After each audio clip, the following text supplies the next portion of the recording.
Welcome. Sangeeta Bhalsingh या माझ्या YouTube चॅनलवर तुम्हा सर्वांचे हार्दिक स्वागत. आपण बोर्ड प्रश्नपत्रिका पाहूया. विषय आहे इकॉनॉमिक्स म्हणजे अर्थशास्त्र. 49 हा त्याचा कोड नंबर आहे आणि ही बोर्ड परीक्षा 4 ऑक्टोबर 2021 रोजी झालेला पेपर आहे. इथे दिनांक दिलेली आहे. ही पुरवणी परीक्षा झालेली होती, त्याची ही प्रश्नपत्रिका. इथे सीट नंबर टाकण्यासाठी जागा दिलेली असते. 3 तासाचा वेळ आहे. 7 पेजेस आहेत या प्रश्नपत्रिकेचे आणि 80 गुणांची ही प्रश्नपत्रिका आहे. एक नमुना प्रश्नपत्रिका म्हणून ही सोडवा. यातील काही प्रश्न पुन्हा पुन्हा बोर्ड परीक्षेला आणि इतर परीक्षेला देखील रिपीट होत असतात. त्यामुळे ही प्रश्नपत्रिका तुम्हाला उपयोगी आहे. यावर्षीची अर्थशास्त्राची प्रश्नपत्रिका सोडवण्यासाठी यातील काही प्रश्न येऊ शकतात आणि प्रश्नपत्रिकेचं स्वरूप असंच असणार आहे. चला तर पाहूया 4 ऑक्टोबर 2021ची ही प्रश्नपत्रिका. तुम्ही स्क्रीनशॉट काढून घ्या आणि उत्तरे सोडवा. लवकरच याच्या उत्तराचा व्हिडिओ मी पोस्ट करणार आहे. त्यासाठी चॅनल सबस्क्राईब करा ज्यांनी केलं नसेल त्यांनी. आणि त्यामुळे मग काय होईल की मी जेव्हा व्हिडिओ अपलोड करेल त्यावेळेला यूट्यूबकडून तुम्हाला सूचना किंवा नोटिफिकेशन मिळेल. चला तर सूचना पाहूया. या विषयासाठी काय दिलेले आहेत. 1. सर्व प्रश्न सोडविणे अनिवार्य आहे.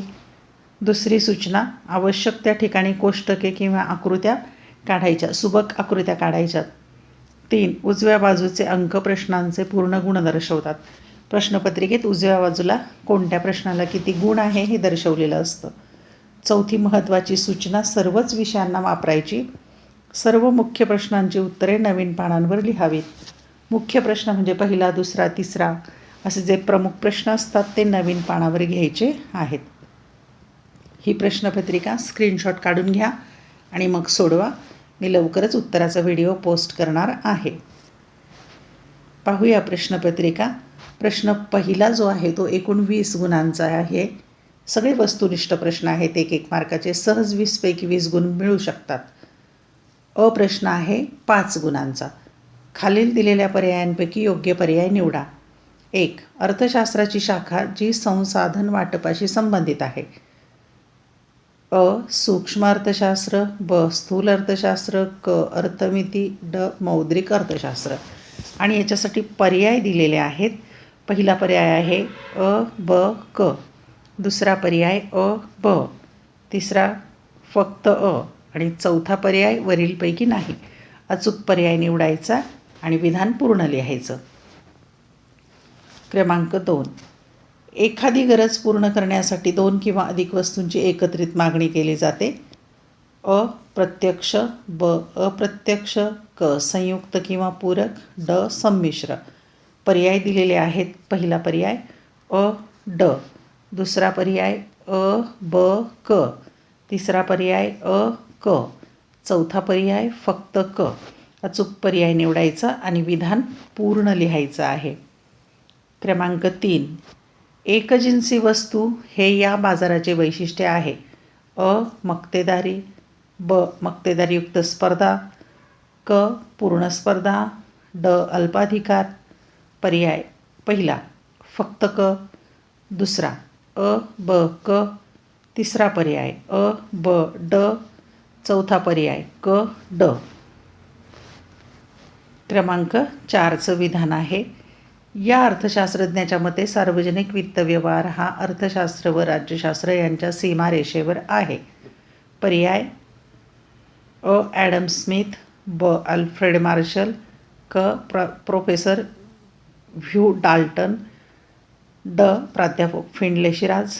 पर्याय 1 फक्त 2 फक्त ब, 3 फक्त क, 4 फक्त ड. अचूक पर्याय निवडायचा आणि विधान पूर्ण लिहायचं. 5. विदेशी व्यापाराची भूमिका. परकीय चलन प्राप्ती, ब. गुंतवणुकीस प्रोत्साहन, क. श्रम विभागणी, ड. निर्यातीच्या रचनेत बदल. पर्याय दिलेले आहेत. पहिला ब. क. दुसरा ब. क. ड. तिसरा ब. ड. आणि चौथा यापैकी नाही.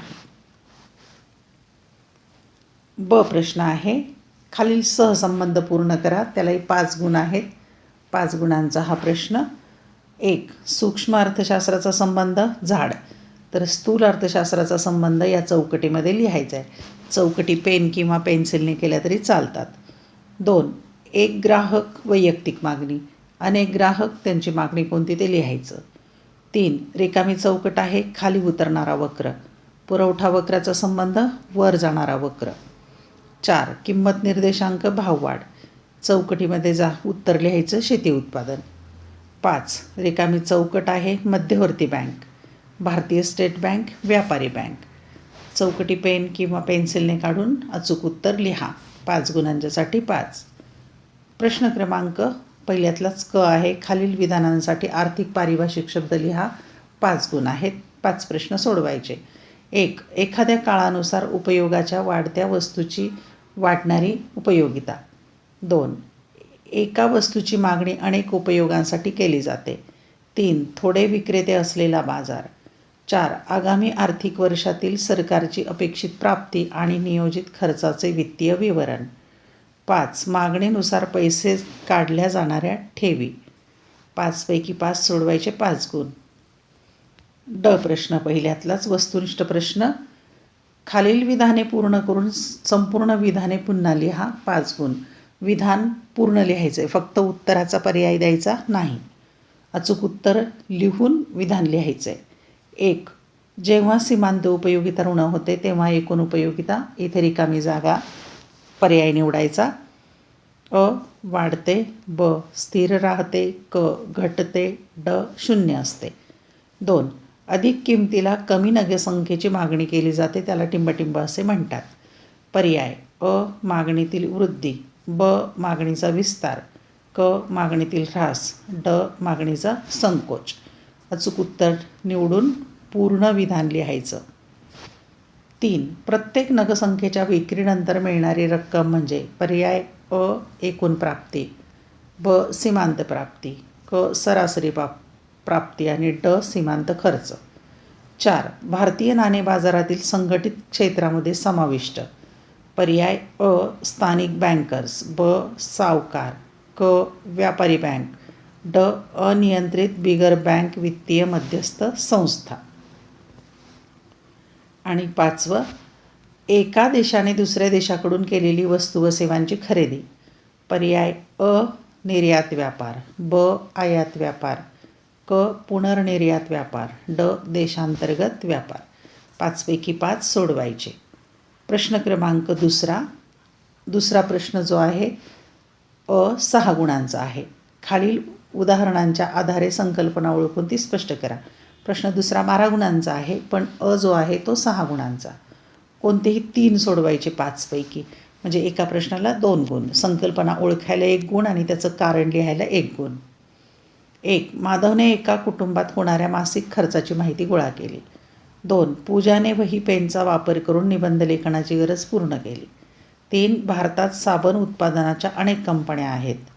4. रमेशने शेअर्सच्या किमतीचा निर्देशांक तयार केला. 5. साखरेच्या किमतीत 50% घट झाल्यास साखरेच्या मागणीत 50% वाढ होते. 5 पैकी 3 सोडवा. 6 गुण. ब प्रश्न आहे दुसऱ्यातला. खालील संज्ञांमधील फरक स्पष्ट करा. कोणतेही 3 सोडवायचे 5 पैकी आणि यालाही 6 गुण आहेत. 1. रूपोपयोगिता आणि ज्ञानोपयोगिता. 2. पूर्ण स्पर्धा आणि मक्तेदारयुक्त स्पर्धा. 3. आंशिक समतोल आणि सर्वसाधारण समतोल.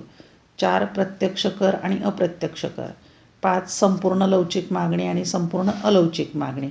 5 पैकी 3 सोडवा. 6 गुण. प्रश्न क्रमांक 3.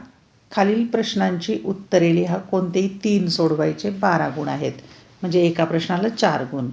1. पूर्ण स्पर्धेची कोणतीही 4 वैशिष्ट्ये स्पष्ट करा. 2. खालील आकडेवारीवरून संख्यात्मक निर्देशांक काढायचा आहे. इथे वस्तू 2010 मधील वस्तूंची संख्या दिली आहे आणि 2011 मधील वस्तूंची संख्या दिली आहे. म्हणजे इथे Q0 आहे आणि इथे Q1 आहे.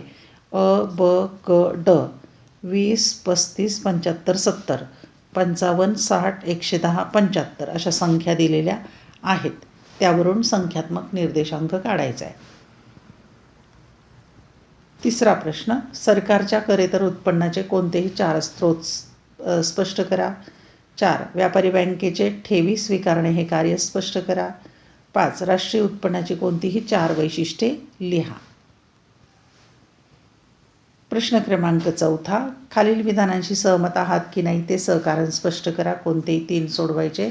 12 गुण आहेत, म्हणजे एका प्रश्नाला 4 गुण. 5 पैकी 3 सोडवायचे. सहमत आहात किंवा नाही म्हणजे चुकीबरोबर सारखं ओळखायला 1 गुण आणि त्याची कारणं लिहायला उरलेले 3 गुण, म्हणजे एका प्रश्नाला 4 गुण. 1. पुरवठ्याच्या सिद्धांताला अपवाद आहेत. 2. स्थूल अर्थशास्त्राची व्याप्ती अमर्याद आहे. 3. किंमत निर्देशांक हा निर्देशांकाचा एकमेव प्रकार आहे. 4. भारतीय रिझर्व्ह बँकेची अनेक कार्ये आहेत. 5. सक्तीचे कार्य हे शासनाचे एकमेव कार्य आहे. 5 पैकी 3 सोडवा. 12 गुण. प्रश्न क्रमांक 5. पाचवा प्रश्न आहे एकूण 8 गुणांचा. खालील तक्ता, आकृती, उतारा अभ्यासून विचारलेल्या प्रश्नांची उत्तरे लिहा. कोणतेही 2 सोडवायचे 3 पैकी. त्यातला पहिला प्रश्न आहे, इथे उपयोगिता पत्रक दिलेलं आहे. क्षवस्तूचे नग, एकूण उपयोगिता आणि सीमांत उपयोगिता. नग आहेत 1, 2, 3, 4, 5, 6, 7 आणि एकूण उपयोगिता 10, 18, 24, 28, 30, 30, 28 आणि सीमांत उपयोगिता 10, 8, 6, 4, 2, 0 आणि -2 अशी दिलेली आहे. यावर आता काय प्रश्न आहेत ते आपण पाहूया.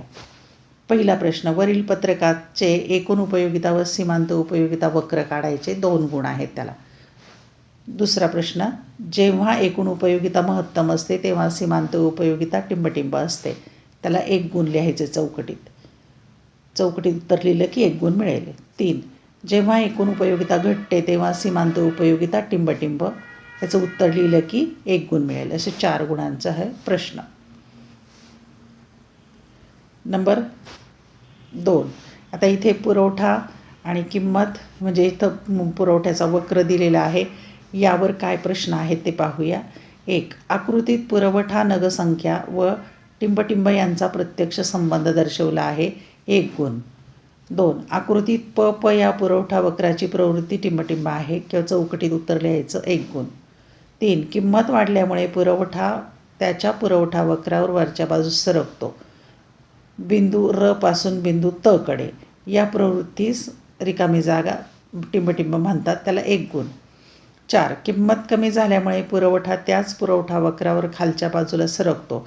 म्हणजे बिंदू र पासून बिंदू म कडे. या प्रवृत्तीस रिकामी चौकटीमध्ये काय म्हणतात ते लिहायचं. 1 गुण. आकृतीवरून प्रश्नांची उत्तरं आहेत. आणि तिसरा प्रश्न आहे उतारा. त्यावरील प्रश्न आहेत. उतारा काळजीपूर्वक वाचायचा, प्रश्न वाचायचे. 2दा उतारा वाचला की समजून घ्यायचं आणि उत्तरे शोधायची. भारताच्या अर्थव्यवस्थेत खूपच वैविध्य दिसून येते. शेती, हस्तव्यवसाय, कापड, गिरण्या, उद्योगधंदे, उत्पादन आणि विविध प्रकारच्या सेवा अशा अनेक गोष्टींचा समावेश त्यात होतो. भारतात काम करणाऱ्या लोकांपैकी 2/3 लोकांचा उदरनिर्वाह अजूनही शेती अथवा शेतीशी संबंधित उद्योगावर चालतो. परंतु अर्थव्यवस्थेत विविध प्रकारच्या सेवांचाही वाढता वाटा आहे आणि अलीकडे सेवांवर आधारित व्यवसायही अर्थव्यवस्थेत अतिशय महत्त्वाची भूमिका बजावत आहेत. अलीकडील काही वर्षात भारतातील संगणक तंत्रज्ञान आणि माहिती तंत्रज्ञानाच्या प्रगतीमुळे तसेच उच्च शिक्षित आणि इंग्रजी बोलू शकणाऱ्या वाढत्या तरुण पिढीमुळे भारत हळूहळू सर्व जगाला बाह्य स्रोताच्या सेवा पुरवणारा देश म्हणून भूमिका बजावायला लागला आहे. भारत हा अतिकुशल तंत्रज्ञान पुरवणारा जगातील सर्वात मोठा निर्यातक देश आहे. याचबरोबर उत्पादन, औषध निर्माण, जैवतंत्रज्ञान, अतिसूक्ष्म तंत्रज्ञान, दूरसंचार, जहाज निर्माण, विमान निर्माण आणि पर्यटन या क्षेत्रातील भारताची क्षमताही वेगाने वाढताना दिसत आहे. 1990च्या दशकाच्या सुरुवातीपासून भारताने हळूहळू परकीय गुंतवणुकीवरील आणि व्यापारावरील नियंत्रण कमी करून आपली अर्थव्यवस्था आर्थिक सुधारणांद्वारे खुली करायला सुरुवात केली आहे. या परिच्छेदावर प्रश्न विचारलेले आहेत. परिच्छेद 2-3दा वाचला की सहज उत्तर सापडेल. 1. भारतातील बहुतांश लोकांच्या उदरनिर्वाहाचे मुख्य साधन कोणते? 1 गुण. 2. अलीकडच्या काळात भारतात कोणत्या क्षेत्राचा विकास झपाट्याने होत आहे? 1 गुण. आणि तिसरा प्रश्न आहे, वरील उतार्यावरून भारतीय अर्थव्यवस्थेबद्दल आपले मत लिहा. स्वमत लिहायचं आहे, 2 गुण. या परिच्छेदाचा आधार घेऊनच स्वमत लिहायचं आहे. शेवटचा प्रश्न 6वा. खालील प्रश्नांची सविस्तर उत्तरे लिहा. कोणतेही 2 सोडवायचे 3 पैकी आणि याला 16 गुण आहेत. 1. मागणीचा नियम गृहीतांसह स्पष्ट करा. 2. मागणीचा नियम स्पष्ट करायला 4 गुण आणि गृहीतांना 4 गुण असं विभागणी होईल 8 गुणांची. 2. मागणीच्या किंमत लवचिकतेची संकल्पना स्पष्ट करून मागणीच्या किंमत लवचिकतेचे प्रकार स्पष्ट करा. 3. राष्ट्रीय उत्पन्न मोजण्याच्या उत्पन्न पद्धती आणि खर्च पद्धती स्पष्ट करा. उत्पन्न पद्धतीला 4 गुण आणि खर्च पद्धतीला 4 गुण. तसंच किंमत लवचिकतेची संकल्पना स्पष्ट करायला 4 गुण आणि प्रकार स्पष्ट करायला 4 गुण अशी 8 गुणांचा हा दीर्घोत्तरी प्रश्न आहे. स्क्रीनशॉट काढून घ्या आणि तुम्ही सोडवा प्रश्नपत्रिका. लवकरच याच्या उत्तराचा व्हिडिओ मी करणार आहे. धन्यवाद. व्हिडिओ लेक्चर आवडल्यास चॅनल सबस्क्राईब करा, बेल आयकॉन प्रेस करा म्हणजे मी नवीन व्हिडिओ पोस्ट केल्याचं नोटिफिकेशन तुम्हाला मिळेल. मागील काही वर्षांच्या प्रश्नपत्रिका तुम्हाला या चॅनलवर पाहायला मिळतील. उत्तरपत्रिका देखील आहेत. व्हिडिओ लेक्चर पण क्रमाने पुस्तकात जसे धडे प्रकरणं आहेत त्याप्रमाणे आहेत. पाहून घ्या. एकदा चॅनलची प्लेलिस्ट पाहिली म्हणजे तुम्हाला सगळं कळेल. अभ्यासासाठी शुभेच्छा आणि परीक्षेसाठीही शुभेच्छा.